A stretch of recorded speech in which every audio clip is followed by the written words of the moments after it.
Assalamualaikum warahmatullahi wabarakatuh. Jumpa lagi dengan saya, Ale, host Jejak Backpacker. Dalam obrolan misteri Jejak Backpacker kali ini, saya sudah kehadiran seorang narasumber yang pernah mengalami kejadian mistis beberapa tahun silam. Sebelum narasumber menceritakan pengalaman mistis yang pernah dialaminya, jangan lupa untuk selalu support channel Jejak Backpacker. Like, comment, and share video YouTube Jejak Backpacker. Baiklah, sebelum narasumber menceritakan mistis yang pernah dialaminya, saksikan setelah OMG yang satu ini.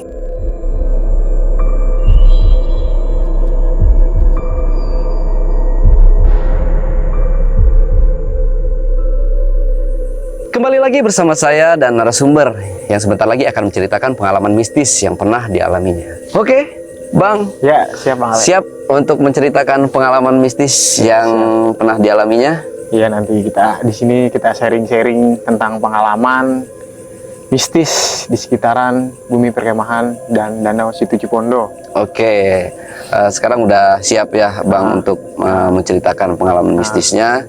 Jadi silakan untuk memperkenalkan diri dulu. Pastinya penonton setia Jejak Backpacker ini pengen kenal dong sama Bang yang ganteng ini. Waduh, ya. ganteng kayak sekoteng ya. Oke, silakan Bang. Oke, kenalkan nama saya Ahmad Saifuddin, biasa dipanggil Pudin. Saya dari komunitas pendaki Tangerang. Kebetulan juga saya asli orang Cipondo, Betawi lah. Cipondo nih, sekitaran sini. Oke, kita bercerita tentang sejarah maupun mitos tentang mistis ataupun beberapa kejadian di sekitaran Situ Cipondo ya Bang Ale ya. Iya. Banyak cerita, bahkan saya juga yang sempat pernah merasakan juga beberapa sering kayak berpetualang, entah itu mancing ataupun ke tengah-tengah malam nih ngejala ikan, ngobor sebutnya kalau orang sini ngobor, ibaratnya ngobor malam, apalagi kalau misalnya habis hujan-hujan tuh air lagi naik, itu kelar hujan itu kan banyak tuh ikan-ikan kabur-kaburan, entah itu yang dari Bagan, dari empang-empang, dari situ sama rombongan teman-teman kampung saya itu biasanya ngejala maupun ngegarong, mancing ngegarong, itu mancing kail banyak, itu mancing ngegarong. Nah, beberapa mistis yang sempat teman saya alami juga, bahkan saya juga pada saat kita mulai memancing sama menjala itu ada aja hal-hal yang aneh itu di sekitaran belakang sini nih, arah-arah PDK. Di dekat situ emang banyak pemancing. Kalau yang sekiranya sepi, yang pemancing ini nggak mau mancing sekitaran situ, apalagi malam Jumat. Emang jahil. Di situ ada pohon beringin juga, pohon beringin tua yang sampai sekarang juga masih ada. Jahil sekitaran situ. Teman saya mancing sama saya, cuman alhamdulillah pada malam saat itu saya yang nggak terlalu buat digangguin, saya aman-aman aja. Teman-teman saya mancing tuh bisa di sekitaran agak jauh sih sedikit dari pohon beringin, deket pohon kelapa aja. Itu dia lagi mancing, dapat ikan. Habis dapat ikan sapu-sapu. Ikan sapu-sapu ini ikan yang apa sih namanya, nggak bisa dikonsumsi karena banyak tulang juga. Ya kesel kali dia mainin aja, dia buang sama dia, ikan kayak gini ngomong sembarangan Bang Ale, ngomong sembarangan, kan apaan ini, ikan sapu-sapu, dia buang aja sama dia, set. Nah di situ udah mulai air, tiba-tiba ada rembesan air gede, rembesan air blubuk aja. Ya namanya udah biasa di danau, kira mah ikan atau biasa aja, set. Nggak lama lagi bau menyan. Emang orangnya juga agak berani juga Bang Ale. Dia mancingnya sendiri, kalau saya sama teman saya bertiga di dekat bagan samping. Kalau dia sendiri agak berani juga, dia mancing, set. Pas dia mau pindah tempat, ada sosok gede banget, tinggi, mukanya rata, rambutnya panjang, genderuwo itu, genderuwo, mukanya serem banget. Udah di situ dia nggak banyak omong, dia pindah udah ngajak balik, besoknya sakit 5 hari. sakit besoknya 5 hari, entah itu kaget ataupun baru ngelihat juga kali, emang orangnya berani. Itu bener-bener ditongolin, dia bilang sakit dia 5 hari. Sampai encang saya tuh Ustadz, dia datang set aja, bener ini mah, kasarnya kaget dia, kasarnya tempelan 5 hari, sakit dia di situ 5 hari itu, meriang aja. Alhamdulillah sejak 5 hari itu udah mendingan, aman. Nah, mitos Cipondo ini dari leluhur kakek Uyut dan bahkan Encang, orang tua juga di sini emang mitosnya itu, entah itu beberapa ada yang melihat, entah juga ada yang enggak juga. Beberapa yang melihat itu yang benar-benar bisa lah, yang punya indera keenam ataupun yang orang matanya mudah terbuka untuk melihat hal yang gaib. Dia melihat buaya putih. Emang di sini mitosnya kental, buaya putih dan ular berkepala mahkota. Ularnya ini gede lumayan ularnya. Dia itu biasanya ular-ular ini lewat sekitaran tahun baru Islam itu malam 1 Syuro ya. Nah, itu beberapa orang juga yang lihat kasarnya, bukan 1 orang 2 orang doang yang lihat, beberapa banyak yang sudah mengakui mitos itu emang ada, entah itu goib ya. Tetap sih kasarnya kita percaya sama Allah Subhanahu Wa Taala. Cuman kan kita juga harus mempercayai hal-hal yang goib juga. Untuk menghargai alam dia juga ada. Nah, di situ ular berkepala mahkota, ular gede.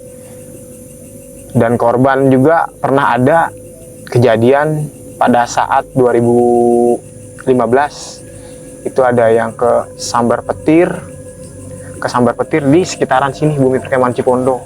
Itu dia lagi mencari keong, entah itu buat tutut, tapi simpang siur sih banyak yang mengisukan katanya dia buat umpan kuyuk, umpan bebek. Dia nyari keong, pada saat baru mendung, gerimis, tetap lanjut dia tengah-tengah, set. Mungkin dia udah mau menepi, masih ada di tengah juga, kesambar petir, meninggal di tempat, kesambar petir. Dan kejadian yang tragis itu yang 2 orang meninggal, anak kecil itu pada saat 2013 itu, pada saat lagi kemarau, air rawa ini nggak tinggi, air danau Cipondo ini nggak tinggi, udah agak cetek. Terus wali kota Tangerang ini melepas ikan berapa ton itu, melepas ikan ke rawa Cipondo. Kasarnya kayak rame-rame warga masyarakat mencari ikan dah, karena dulu sempat kemarau tuh 2013. 2013 tuh kemarau, lagi waktu saya masih sekolah SMP tuh 2013 tuh, SMP kelas 3-an itu kemarau. Di situ wali kota nurunin ikan, berapa kuintal ikan. Anak daerah Sipon rame itu, banyak yang dari mana aja itu pada ikut turun untuk mencari ikan karena udah cetek. Bang Ale, cetek sekitaran sepinggangnya, sesama saya aja sepuser. Apalagi orang dewasa itu cetek cuma lumpur aja. Itu 2 orang meninggal nggak ditemukan sampai 2 hari. Mayatnya itu meninggal di tempat lokasi, dan itu nggak ada yang tahu dia kelelep atau apa, karena juga kita mikir pakai mindset pola pikir kita itu keadaan udah cetek. Sama saya aja itu sekitaran sepuser itu udah cetek. Itu dia meninggal tenggelam. Itu diketemukannya oleh tim SAR, Basarnas, dan relawan setempat. Itu 2 hari baru ketemu mayatnya itu. Ngambang udah pas 2 hari itu, karena udah pencarian sehari nggak ketemu. Di ring 1 masih nggak ketemu, di ring 2 nggak ketemu.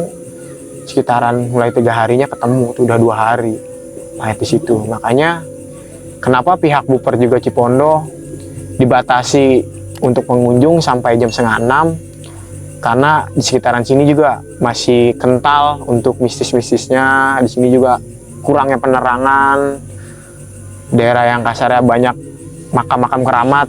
Di sini juga sekitaran ada makam keramat. Ada makam keramat. Ada makam keramat sekitaran sebelah kanan, Bang Ale. Itu makam keramat dari zaman penjajahan Belanda, itu memang udah ada dari engkong cerita sampai warga-warga setempat Cipondo juga menghormati makam tersebut, kasarnya makam keramat lah kasarnya, yang sudah dituakan.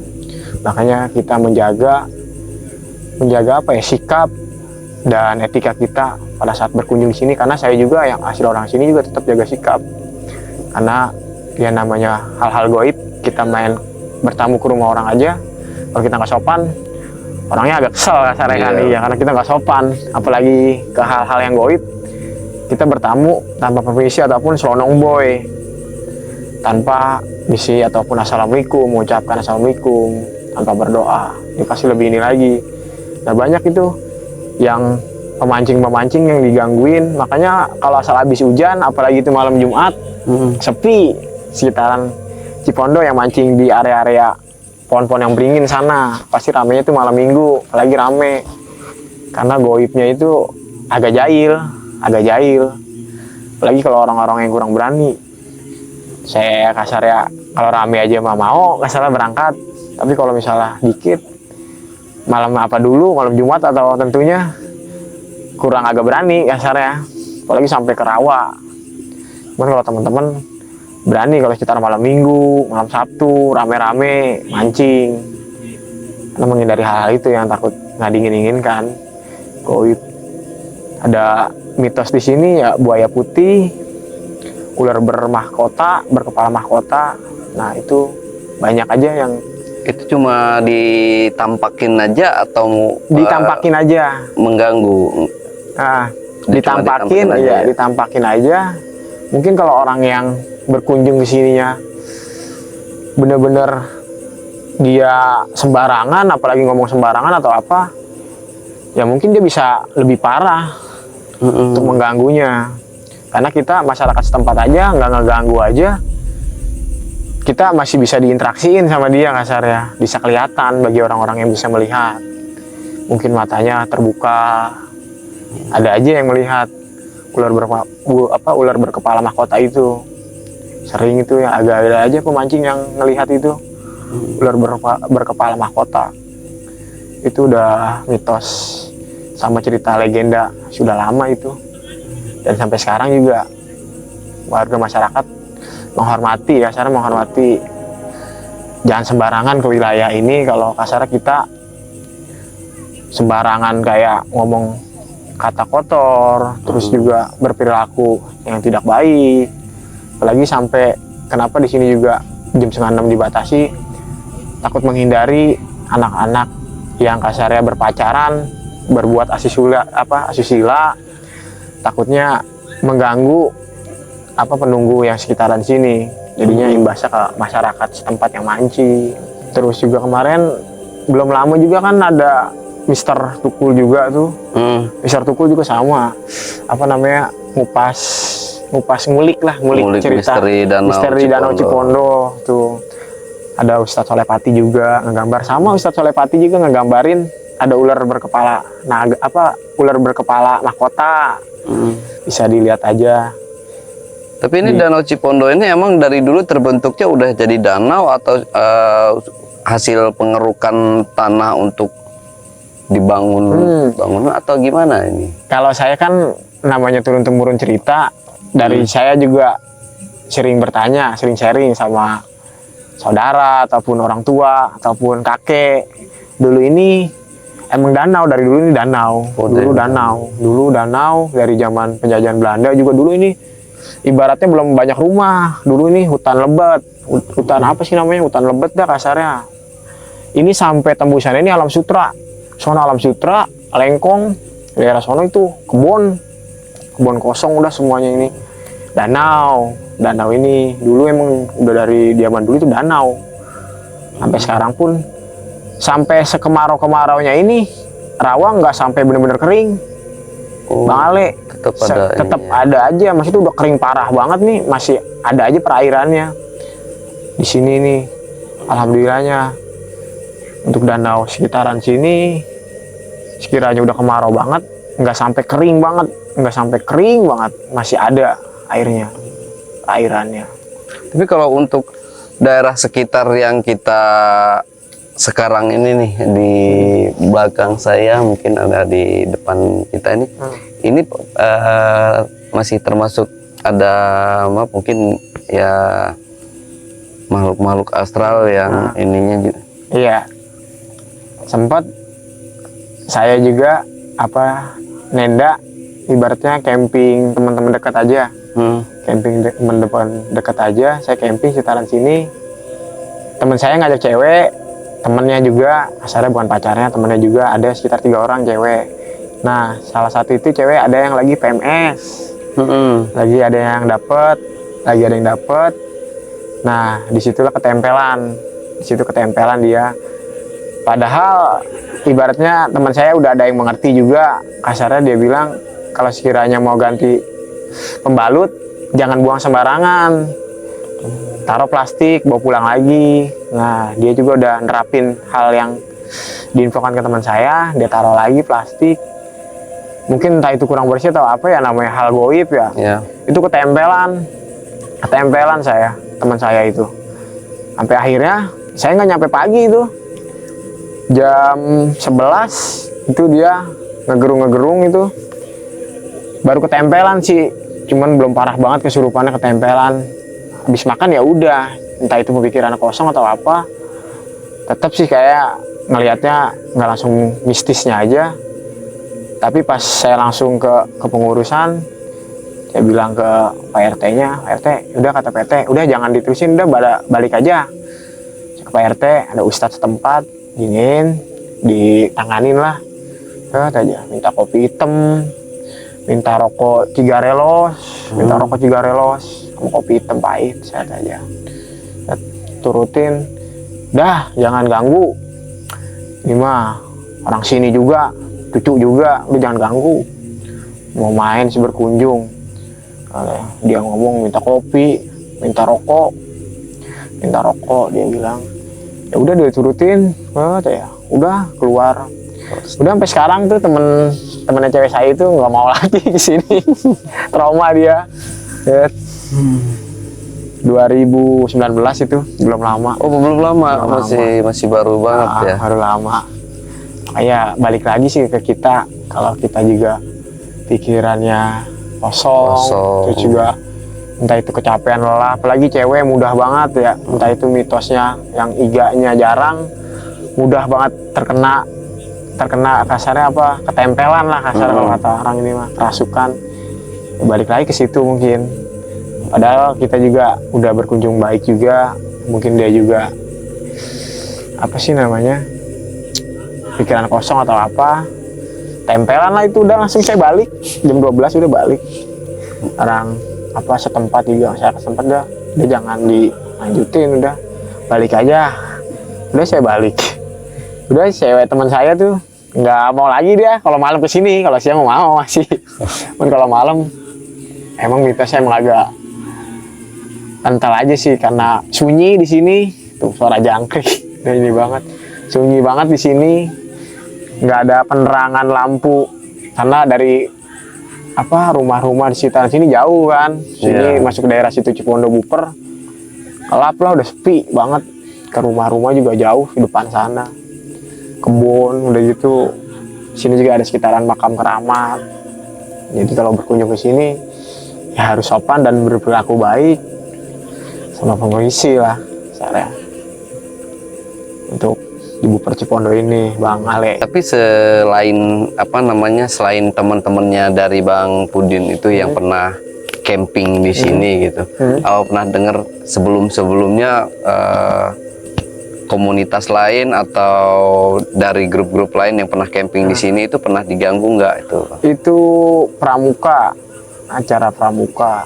Itu pramuka itu beberapa ada yang kesurupan massal. Kesurupan massal. Kalau itu kejadiannya tahun berapa itu? Udah kurang tahu, itu teman saya aktif di pramuka. Itu udah agak lama juga kesurupan massal. Pramuka itu kesurupan massal. Lumayan banyak juga itu, emang pesertanya banyak yang cewek yang pada kesurupan massal, entah itu kelelahan juga kali ya. Itu kesurupan massal tuh acara. Udah lelah juga kali mungkin. Dari beberapa yang kesurupan, nyebar langsung ke tenda-tenda sebelah, tenda-tenda peleton yang lain, udah pada ngikut kesurupan. Kesurupan tuh teman saya kebetulan panitianya juga, panitia pramuka. Oke, jadi emang benar-benar di sini ya mistisnya masih kental banget ya. Sama aja kayak kita kalau pergi ke mana-mana, misalnya ke salah satu contoh kalau kita ke dalam mengadakan pendakian gitu ya. Jadi ya mistisnya mungkin sama seperti halnya dengan di gunung juga gitu ya. Juga. Jadi ada makhluk yang genderuwonya ada, kuntilanaknya mungkin juga ada gitu kan. Nah, itu yang lebih serem sih itu genderuwo. Itu beneran, demi Allah itu genderuwo itu bener-bener nampakin.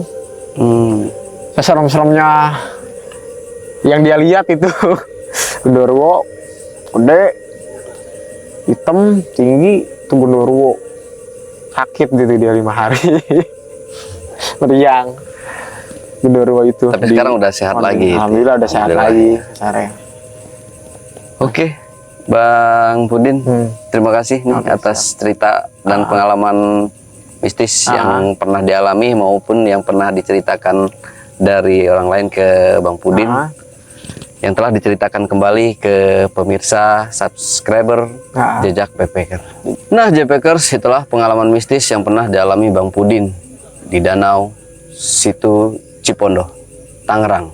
Jangan lupa untuk selalu support channel Jejak Backpacker. Like, comment, jangan lupa aktifkan selalu tanda lonceng untuk mendapatkan pemberitahuan video-video terbaru dari Jejak Backpacker. Sampai jumpa dan wassalamualaikum warahmatullahi wabarakatuh. Waalaikumsalam warahmatullahi wabarakatuh. Oke, Bang Pudin. Terima kasih nih atas ceritanya.